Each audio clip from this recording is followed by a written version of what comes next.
the Great Reset.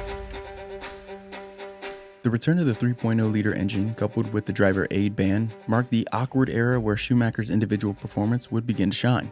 Given that most of the grid deployed some variation of a driver aid system, when they were banned in '94, the car that was the quickest once gutted, well, that was the reigning champion Williams car.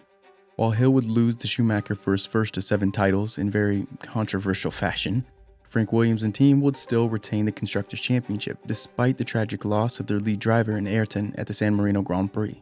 Though the engine was capped at a V12, even by 1997, the majority of the grid already had a V10 under the hood, and Williams were leaning heavily on that mighty Renault. But in 1995, they lost the exclusive rights to use the power supplier, and Benetton would now be supplied by Renault as well. And armed with the RS7, 1995 saw Schumacher become a back-to-back champion, with Benetton completing the double. Williams would take another pair of titles after that season, but much of this can be attributed to the breathing room they gathered when Schumacher left to build the dynasty at Ferrari. But the fairy tale would end as history would, as it always does, repeat itself. Williams would yet again lose their engine deal in 1998 and drop back down the field thanks to the uninspiring FW20 and its Mechachrome badge engine.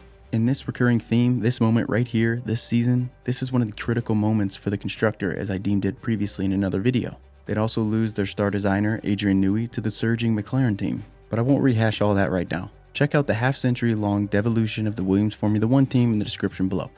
It would only take a handful of years before Schumacher and Ferrari would come knocking again.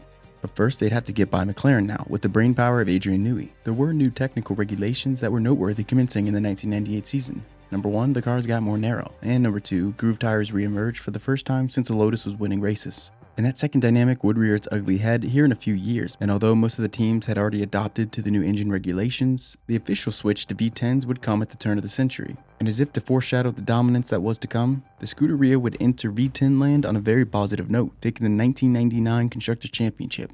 In all, the Great Reset would see Williams leading with innovation early, taking 50% of the constructors' wins, but as per usual, they would slowly begin to slip as teams would innovate and be significantly more adaptable. And this would be the last real spell of success for the Williams team. The days of milking one exploit multiple seasons would fall away as the lifespan of technology would decrease. And while this era lacked a team that would just singularly own a regulatory exploit, at least for any real length of time, it did prove to be very top-heavy, and this would contrast starkly against the era that was to come.